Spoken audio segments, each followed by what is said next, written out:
SIR-നെ ചോദ്യം ചെയ്തുള്ള കേരളത്തിന്റെ ഹർജിയിൽ തെരഞ്ഞെടുപ്പ് കമ്മീഷന് നോട്ടീസ് അയച്ച് സുപ്രീം കോടതി. കേരളത്തിന്റെ ആവശ്യത്തിൽ മറുപടി നൽകാൻ കോടതി നിർദ്ദേശം നൽകി. തദ്ദേശ തെരഞ്ഞെടുപ്പ് നടക്കുന്ന സാഹചര്യത്തിൽ നടപടികൾ നീട്ടിവെക്കണമെന്നാവശ്യപ്പെട്ടാണ് കേരളം കോടതിയെ സമീപിച്ചത്.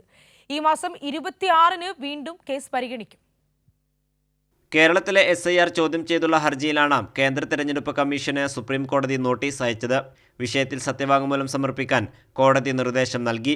തദ്ദേശ തെരഞ്ഞെടുപ്പ് നടക്കുന്ന സാഹചര്യത്തിൽ SIR നടപടിക്രമങ്ങൾ നീട്ടിവെക്കണമെന്ന് സംസ്ഥാനം കോടതിയിൽ ആവശ്യപ്പെട്ടു.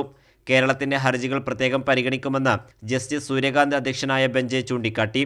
അതേസമയം കേസ് നീട്ടിക്കൊണ്ടുപോകാനുള്ള നീക്കമാണ് കേന്ദ്രത്തിൻ്റെതെന്ന് അഭിഭാഷകൻ ഹാരിസ് ബീരാൻ ആരോപിച്ചു. ഇപ്പോൾ എന്തെങ്കിലും ഇടക്കാല ഉത്തരവ് വന്നാലോ എന്നുള്ള ചിലപ്പോൾ ഒരു തോന്നലിൽ നിന്നാകാം ഒരു 4 ദിവസം 5 ദിവസം കൂടിയാണ് ഡിലേ വരികയാണെങ്കിൽ അത്രയും കൂടി അവർക്ക് ഡിലേ പറഞ്ഞിട്ട് ഇത്രയും കാര്യങ്ങൾ അവിടെ ചെയ്തുകൊണ്ടിരിക്കുകയാണ് എന്നുള്ളൊരു വാദം ഉന്നയിക്കാം എന്നുള്ള ഒരു സംഗതിയും ചിലപ്പോൾ തെരഞ്ഞെടുപ്പ് കമ്മീഷന് മുമ്പിൽ ഉണ്ടാകാം. 26-ന് SIR നടപടിക്രമങ്ങൾ റദ്ദാക്കൽ മുൻനിർത്തിയായിരിക്കും വാദം തുടരുകയെന്ന് അഭിഭാഷകർ വ്യക്തമാക്കി.